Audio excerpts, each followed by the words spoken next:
الخامس عن ابی ہریرہ رضی اللہ عنہ، پانچویں حدیث اس باب الصدق کی حضرت سیدنا ابو ہریرہ رضی اللہ تعالیٰ عنہ سے مروی ہے۔ قال قال رسول اللہ، وہ فرماتے ہیں کہ رسول اللہ صلی اللہ علیہ وسلم نے ارشاد فرمایا کہ غزا نبی من الانبیاء، یہ حدیث ذرا لمبی ہے تو اس کو ذرا دیکھیے گا، بڑی دلچسپ حدیث ہے۔ غزا غزوہ کیا، جنگ کی، نبی ایک نبی نے من الانبیاء، انبیاء کرام میں سے، انبیاء کرام میں سے ایک نبی کا واقعہ کہ انہوں نے جنگ کی۔ صلوات اللہ وسلامہ علیہم، یہ جو الفاظ ہے نا جی، صلوات اللہ وسلامہ علیہم، یہ رسول اللہ کے بولے ہوئے الفاظ ہیں، ٹھیک ہے؟ تو اس لیے انبیاء کرام کے اوپر صلوات اللہ وسلامہ یا سلام اللہ علیہم یہ الفاظ بولتے ہیں، کیونکہ ہمارے محبوب صلی اللہ علیہ وسلم نے یہی ہماری تربیت کی ہے۔ تو یہاں پر بھی یہ جو الفاظ ہے صلوات اللہ وسلامہ علیہم، یہ رسول اللہ کے الفاظ ہیں جو کہ انبیاء کرام کے بارے میں بولے گئے۔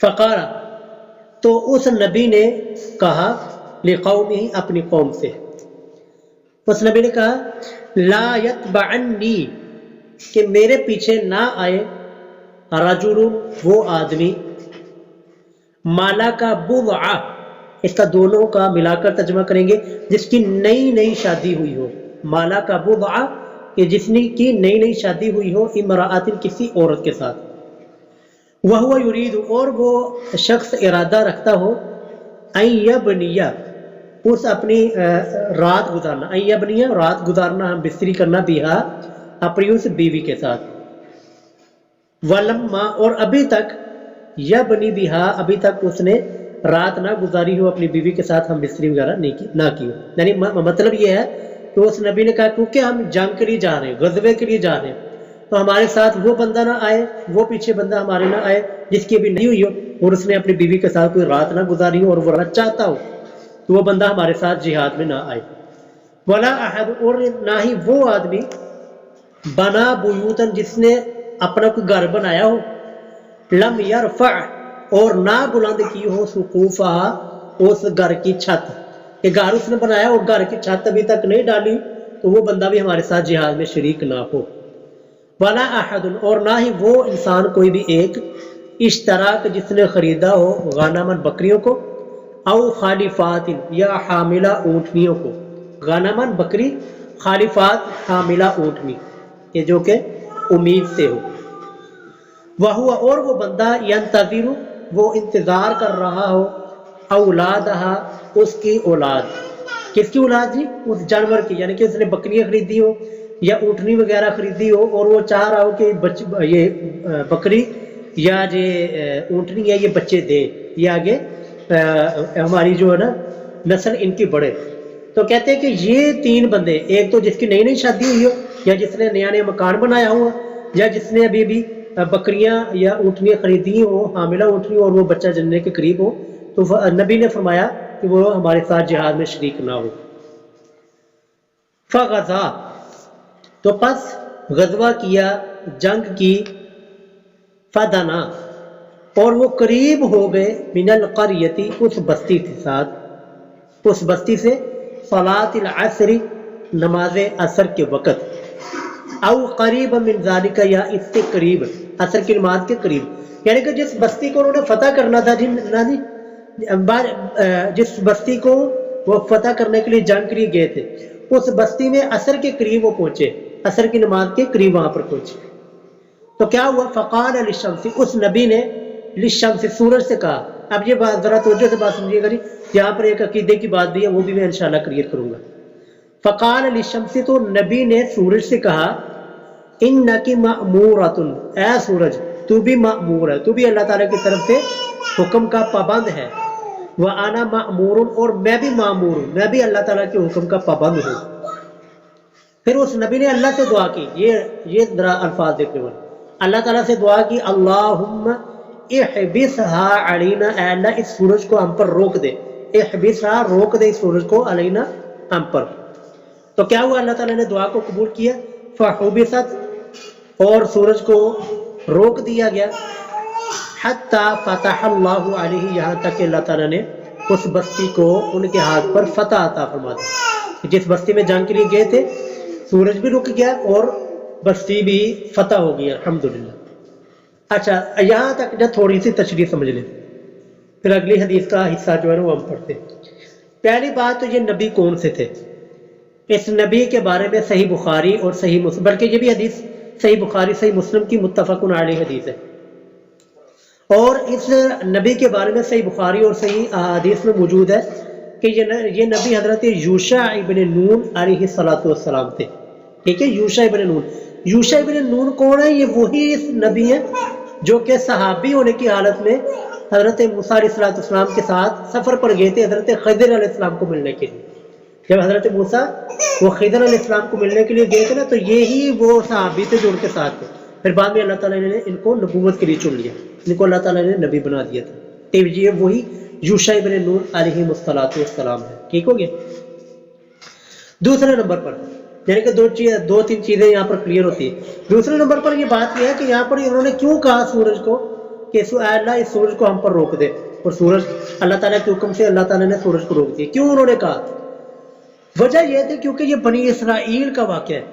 بنی اسرائیل، کیونکہ موسیٰ علیہ السلام وہ بنی اسرائیل کے نبی ہے نا، تو بنی اسرائیل میں اللہ رب العالمین نے یہ ہفتے والے دن جنگ کرنا، شکار کرنا اور خرید و فروخت کرنا، تجارت کرنا، لین دین کرنا، کسی چیز کو بیچنا خریدنا، یہ اللہ تعالیٰ نے مکمل طور پر منع فرمایا تھا، پابندی لگائی ہوئی تھی، ٹھیک ہے۔ تو اب یہ تھا کہ یہ جمعے والے دن تھا جب یہ جہاد کے لیے نکلے اور اس بستی کے قریب پہنچے۔ اگر سورج غروب ہو جاتا تو اگلا ہفتے والا دن شروع ہو جانا تھا، یعنی ہفتے کی رات شروع ہو جانی تھی۔ رات پہلے آتی ہے اور دن بعد میں آتا ہے، تو رات شروع ہونے کی وجہ سے وہ اب جنگ کی پابندی شروع ہو جانی تھی کہ جنگ نہیں کرنی، لڑائی نہیں کرنی، اور خرید و فروخت نہیں کرنی، تجارت نہیں کرنی۔ تو ان نبی نے دعا کی، کیونکہ یہ فتح کے بالکل قریب تھے، تو انہوں نے اللہ تعالیٰ سے دعا کی کہ اعلیٰ اگر سورج غروب ہو گیا اور یہ دشمن کو تو بعد میں دوبارہ سنبھلنے کا موقع مل جائے گا، لہٰذا اے مولا صرف سورج کو ہمارے لیے روک دے۔ تو اللہ تعالیٰ نے سورج کو روک دیا اور انہوں نے اس بستی کو فتح کر لیا، ٹھیک ہو گیا جی۔ اچھا دو باتیں ہوگی۔ تیسری بات یہ کہ یہ ایک واحد موقع ہے کہ جس موقع پر اللہ رب العالمین نے سورج کو روک دیا تھا، سورج کو اللہ تعالیٰ نے روکا تھا۔ اور یہ صرف میں نہیں کہہ رہا، بلکہ صحیح احادیث میں موجود ہے، رسول اللہ کا یہ فرمان ہے کہ آپ صلی اللہ علیہ وسلم نے فرمایا کہ سورج کو کسی کے لیے بھی نہیں روکا گیا سوائے ایک شخص کے، وہ ہے کہ یوشع ابن نون۔ باقی یہ حدیث پھر آگے اسی طرح چلتی جیسے کہ ہم نے پڑھا ہوا ہے، ٹھیک ہے۔ تو سورج جو آتا ہے، حضرت علی کے عصر کی نماز رہ گئی تھی، تو حضرت علی نے رسول اللہ نے پوچھا کہ علی وقت میں پڑھنا چاہتے ہو یا کہ قضا کرنا چاہتے ہو؟ حضرت علی نے فرمایا جی میں وقت میں پڑھنا چاہتا ہوں، تو رسول اللہ نے ہاتھ کے اشارے کے ساتھ سورج کو واپس پلٹا دیا تھا۔ یہ کہانی شریف ہے جی، کوئی بھی صحیح روایت موجود نہیں، بلکہ صحیح روایات میں یوں ملتا ہے کہ رسول اللہ نے فرمایا سورج کو کبھی بھی نہیں روکا گیا سوائے ایک شخص کے، جس کا ہم نے تذکرہ یہاں پر پڑھ لیا ہے، اور یہ صحیح بخاری اور صحیح مسلم کی متفق علیہ حدیث ہے، ٹھیک ہو گیا جی۔ اچھا جی، اور چوتھی بات، تین باتیں میں نے آپ کے سامنے عرض کر دی، چوتھی اور سب سے اہم بات، یہ بستی کون سی تھی اور اس کا کیا معاملہ ہے؟ یہ بستی تھی جی اریحہ، فلسطین کے علاقے کے قریب۔ یہ آج اس دور کا تو اس دور کے فلسطین، آج تو فلسطین بالکل چھوٹا سا رہ گیا نا، یہودی اسرائیلیوں نے وہاں پر قبضہ کر لیا، لیکن اس دور میں فلسطین ایک بہت بڑی ریاست ہوتی تھی۔ یہ فلسطین کے علاقے کے اندر ایک جگہ تھی اریحہ، الف را یا ہا الف، اریحہ، یہ بستی کا نام تھا، اور یہ بستی انہوں نے فتح کی تھی۔ پھر یہاں کے لوگ وہ ہجرت کر کے مدینہ منورہ میں آئے تھے جب اسلام آیا۔ پھر مدینہ منورہ سے یہ محمد بن قاسم کا جو لشکر آیا نا ہندوستان کو فتح کرنے کے لیے، ہندوستان کے جہاد کے لیے، سندھ کو فتح کرنے کے لیے محمد بن قاسم جو آیا تھا، اس کے ساتھ پھر یہ اریحائی لوگ جو کہ پہلے ہجرت انہوں نے کی فلسطین سے مدینہ کی جانب، پھر انہوں نے ہجرت کی تھی مدینہ سے ادھر سندھ کی طرف، یعنی کہ ہندوستان کی طرف۔ اور یہ جو میں آپ کے سامنے بیٹھا ہوں، ہم انہی کی اولاد میں سے، کیونکہ وہ اریحہ سے ہم آرائی ہیں، اور وہی آرائی تھے جو کہ چلتے چلتے چلتے پھر کوئی مہر بن گیا، کوئی میاں بن گیا، کوئی چودھری بن گیا، اور کوئی خارث رہا۔ ہم خارث آرائی ہیں۔ یہ جو بستی، مجھے اس وجہ سے بھی یہ طریقہ پتہ ہے کیونکہ یہ ہمارے یہ جو حدیث میں ہے نا، یہ حدیث ہمارے ابا و اجداد کے بارے میں کہ وہ ہجرت کر کے مدینہ میں آئے تھے، مدینہ سے پھر ہجرت کر کے محمد بن قاسم کے لشکر میں شامل ہو کر وہ یہاں پر ہندوستان میں آ کر آباد ہوئے تھے۔ پھر وہاں سے ہمارے ابا اجداد نے ہجرت کر کے یہاں پاکستان کے اندر آئے. ٹھیک ہو گیا جی. یہ 4 باتیں اہم جو کہ مسائل تھے اس حدیث میں، اس ٹیڑے ٹکڑے میں، تو وہ میں نے آپ کے سامنے عرض کر دی ہے. اب آ جائیں اگلی حدیث کے اگلے جانب، حدیث کے دوسرا حصہ. جب فتح ہو گئی اور اللہ تعالیٰ نے فتح عطا فرما دی تو کیا ہوا؟ فجمع الغنائم، تو اس نبی نے یعنی کہ یوشع ابن نون علیہ السلام نے سلام اللہ علیہ، انہوں نے غنیمت کے مال کو جمع کیا، غنیمت کے مال کو جمع کیا. تو فجاءت، تو آ گئی، کون آ گئی؟ یعنی النار، آگ آئے لتأکلھا، تاکہ وہ اس غنیمت کے مال کو کھا جائے. کیونکہ پہلے یہی ہوتا تھا کہ غنیمت کسی جنگ میں فتح ہو جاتی تو غنیمت کے مال کو جمع کیا جاتا اور ایک میدان میں رکھ دیا جاتا مال غنیمت کو.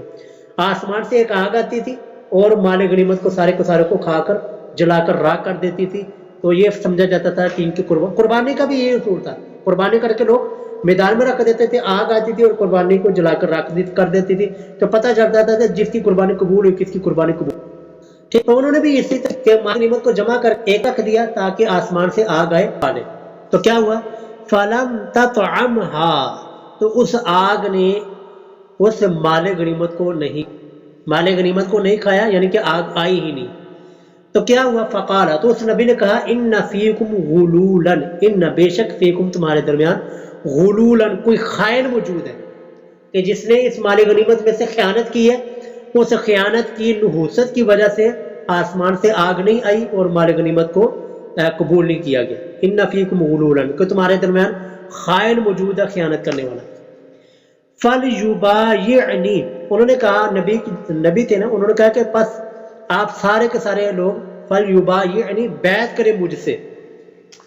من کل قبیلۃ رجل، ہر قبیلے سے ایک آدمی، یعنی کہ جتنے بھی اس وقت کے قبیلے تھے نا 10-12 جتنے بھی قبیلے ان کے ساتھ جنگ میں شریک تھے، انہوں نے کہا تھا سارے قبیلوں میں سے ایک آدمی جو کہ بڑا ان کا سردار ہے نا، وہ آ کر میرے ہاتھ پر بیعت کرے. فلیبایعنی، پس بیعت کرے، من کل قبیلۃ رجل، ہر قبیلے سے ایک آدمی. تو سارے آ کر نا جی بیعت کر رہے ہیں اس نبی کے ہاتھ پر، حضرت یوشع ابن نون علیہ السلام پر. تو کیا ہوا؟ فلاذقت ید رجل بیدہ، فلاذقت، پس چمٹ گیا، ید رجل، ایک آدمی کا ہاتھ، بیدہ، اس نبی کے ہاتھ کے ساتھ. ٹھیک ہو گیا، یعنی کہ سارے آ کے ہاتھ کے اوپر بیعت کر رہے تھے تو ایک بندے کا ہاتھ نا اس نبی کے ہاتھ کے ساتھ چمٹ گیا. تو کیا ہوا؟ تو نبی نے کہا فقال فیکم غلول، تو نبی نے کہا فیکم غلول، اور تمہارے درمیان کوئی خائن موجود ہے، تمہارے قبیلے میں سے ہی کسی نے خیانت کی ہے. اچھا، یہاں پر تک تو نا یہ حدیث مختصر ہے، باقی صحیح بخاری میں تفصیلاً اور صحیح مسلم میں تفصیلاً حدیث موجود ہے. جب انہوں نے کہا نا کہ تمہارے درمیان خائن موجود ہے، تو تمہارے قبیلے کے لوگ جتنے بھی ہیں نا جنگ میں شریک، وہ سارے آ کر نا میرے ساتھ ہاتھ پہ بیعت کریں. اب سارے لوگ ہاتھ پر بیعت کر رہے ہیں، تو 2 یا 3 بندوں کا ہاتھ نا اسی طرح ان کے ہاتھ کے ساتھ چپٹ گیا، ان کے ہاتھ کے ساتھ چپک گیا اور چمٹ گیا. انہوں نے کہا کہ تم تینوں میں سے کسی بندے نے خیانت کی ہے. تو تینوں نے مل کر پروگرام بنایا ہوا تھا، تو تینوں میں سے جو انہوں نے خیانت کی تھی نا، چوری کی تھی، وہ چوری لے کر آئے. آگے حدیث دیکھیں. فجاءوا، پس وہ لے آئے، برأس، ایک سر، مثل رأس بقرۃ من الذهب، گائے کے سر کی طرح سونے کا، یعنی کہ جس طرح گائے کی سری ہوتی نا، اس طرح کی سری سونے کی بنی ہوئی انہوں نے چھپائی تھی مال غنیمت سے. فجاءوا برأس، دوبارہ ترجمہ دیکھیں، فجاءوا برأس، وہ ایک سر لے کر آئے، سری لے کر آئے، مثل، اس کی طرح، رأس بقرۃ، جو کہ گائے کی سری کی طرح تھی، من الذهب، سونے کی، یعنی سونے کی اتنی بڑی گائے کی سری انہوں نے چھپا کے رکھی ہوئی تھی تاکہ ساڑھا کم بن جائے. لیکن اللہ وہی کا دور تھا، اللہ تعالیٰ نے سارا کچھ معاملہ وعدہ فرما دیا.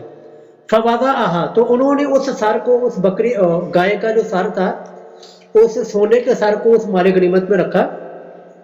فجاءت النار، تو آسمان سے آ گئی، فاکلتها، اور سارے کے سارے مال غنیمت کو کھا لیا اور جلا کر راکھ کر دی.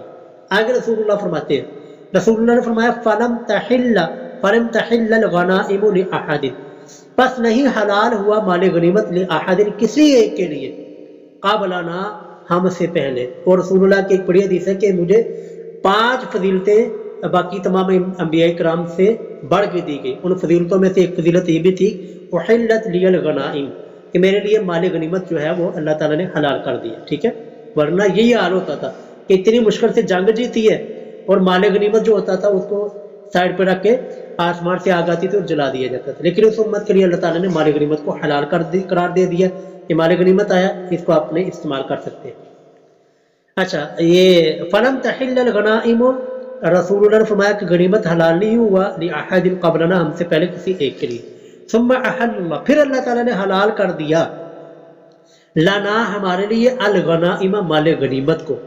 لما رأى، جب اللہ تعالیٰ نے دیکھا ضعفنا ہماری کمزوری کو، وعجزنا اور ہماری عاجزی کو اللہ تعالیٰ نے دیکھا، فأحلها لنا، اللہ تعالیٰ نے اس مال غنیمت کو ہمارے لیے حلال قرار دے دیا. الحمدللہ، یہ اللہ تعالیٰ کا بہت بڑا احسان ہے اس امت کے اوپر کہ اللہ تعالیٰ نے اس امت کو مال غنیمت کے حلال ہونے کی اجازت دے دی. جی آگے جی یہ جو حدیث میں لفظ گزرا نا الخالفات، اس کا معنی بیان کیا ہے. الخالفات بفتح الخاء المعجمۃ وکسر اللام، کہتے تھے بفتح الخاء، خاء کے فتح کے ساتھ، خاء کے اوپر زبر ہے یعنی الخالفات، خاء کے اوپر زبر پڑھنی ہے، وکسر اللام اور لام کے اوپر کسرہ، لام کے نیچے زیر پڑھنی ہے، خالیفات. ٹھیک ہے، یہ جمع خالفہ، یہ خالفتین کی جمع ہے اور اس کا معنی کیا ہے؟ وہی الناقۃ الحامل، اور وہ حاملہ اونٹنی کو کہا جاتا ہے. ٹھیک ہو گیا، یہ خالفات کا معنی بیان فرما دیا. ہاں جی آخری حدیث جی، چھٹی اس باب کی آخری حدیث دیکھیں جی. یہ حدیث ذرا توجہ سے سمجھیے گا، بڑی ہی دلچسپ حدیث ہے اور بڑی مزیدار. عن ابی خالد حکیم بن حزام رضی اللہ تعالیٰ عنہ، ابو خالد حکیم بن حزام رضی اللہ تعالیٰ عنہ سے یہ حدیث مروی. ان کا ذرا تعارف سنیے جی، یہ صحابی کون سے ہیں، اور ان کا تعارف سن کے نا آپ باغ ہو جائیں گے. یہ حکیم بن حزام ہے کون سے صحابی؟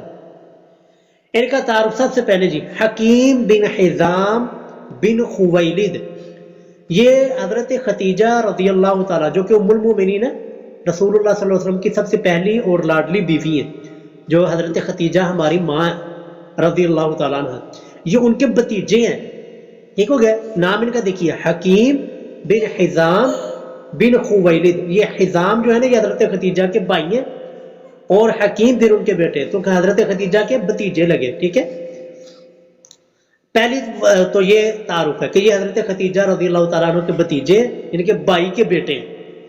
اچھا، دوسرا ان کا جو تعارف ہے نا، یہ رسول اللہ صلی اللہ علیہ وسلم سے 13 سال بڑے تھے. یہ رسول اللہ کی پیدائش ہوئی ہے عام الفیل والے سال، یعنی کہ ہاتھیوں والے سال، جس سال ہاتھیوں کو تباہ کیا گیا جو کہ بیت اللہ کے اوپر حملہ کے لیے آئے تھے.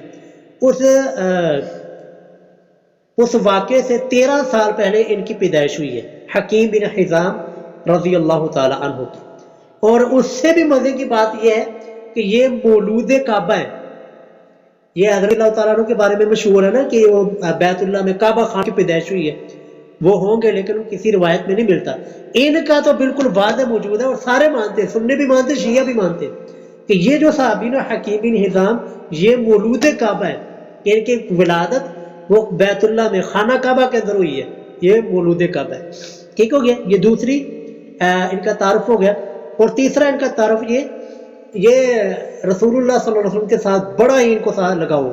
ان کے ایسے کرے رسول اللہ کے جگری یار ہیں، لیکن جگری یار ہونے کے ساتھ ساتھ انہوں نے فتح مکہ کے موقع پہ قبول کیا. اس سے پہلے یہ انہوں نے کفر کی زندگی گزاری ہے، فتح مکہ کے موقع کے اوپر پھر یہ اسلام لائے اور پھر ان تقریباً ان سے 40 کے قریب روایات ان سے مروی ہیں.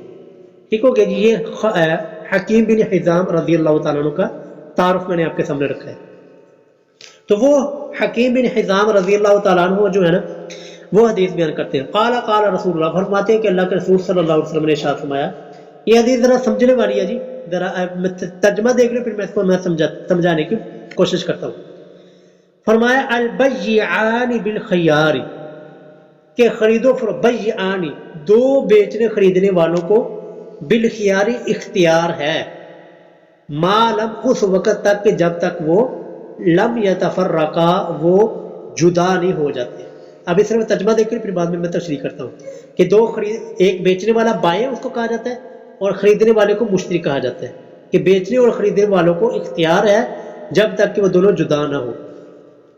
فَإِنْ صَدَقَا، پس اگر وہ دونوں سچ بولے، وَبَيَّنَا اور مکمل واضح کر دیں، تو بورکا تو برکت ڈال دی جاتی ہے لہما ان دونوں کے لیے، فی بیعہما ان دونوں کی تجارت میں، ان دونوں کی خرید و فروخت میں۔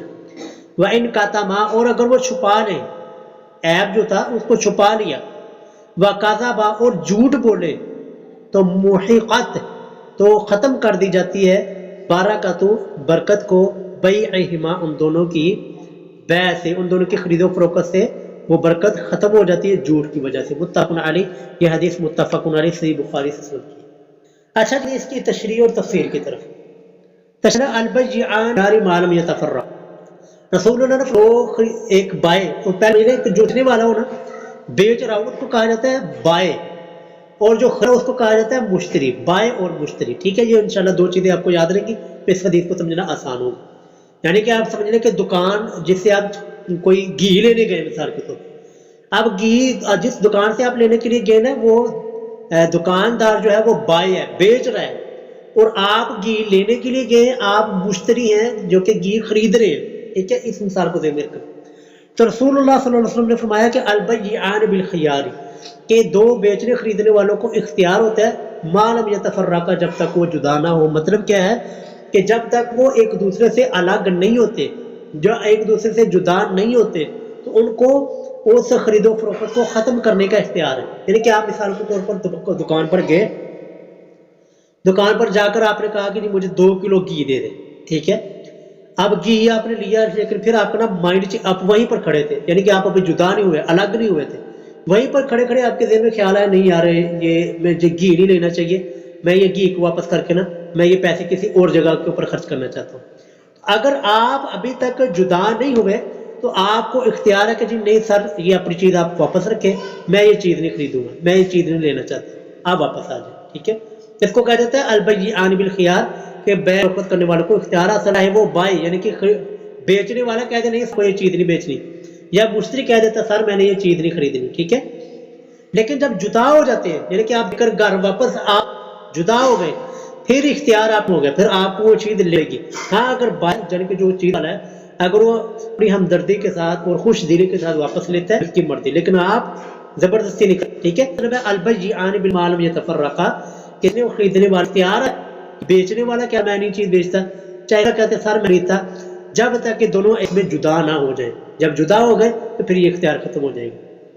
ٹھیک ہے، آگے جی جملے کی الحمدللہ آگے رسول اللہ نے فرمایا اگر وہ دونوں یعنی کہ بیچنے والے نے سچ سچ بتا دیا کہ یار یہاں میں یہ عیب ہے اور یہ اس کے اندر اچھائی ہے اور یہ اس کے اندر کوالٹی ہے اور یہ اس کے اندر چیز فالٹ ہے، ٹھیک ہے، سچ بول دیا، وبینا اور جو بھی اس کے اندر عیب وغیرہ تو اس کو بیان کر دیا، تو بورک لہما فی بیعہما، تو رسول اللہ نے فرمایا ان دونوں کی بیع کے اندر خرید و فروخت کے اندر اللہ تعالیٰ کی طرف سے برکت اتر آتی ہے، کہ بائے جس نے چیز بیچی ہے اس کے مال میں برکت آ جاتی ہے، اور جس نے چیز خریدی ہے اس کی خریدی ہوئی چیز میں اللہ تعالیٰ برکت عطا فرما دیتے ہیں اور اس کو اسی چیز کے اوپر خوشی عطا فرما دیتے ہیں۔ ٹھیک ہو گیا جی۔ وَإِن كَتَمَا وَكَذَبَا، اور اگر اس چیز کو عیب کو چھپا لے، جیسے کہ یہاں پر ہمارے آپ کو اس چیز کی مثال دینے کی ضرورت ہی نہیں، آپ کا خود زندگی میں تجربہ ہوا ہوگا اس بارے میں۔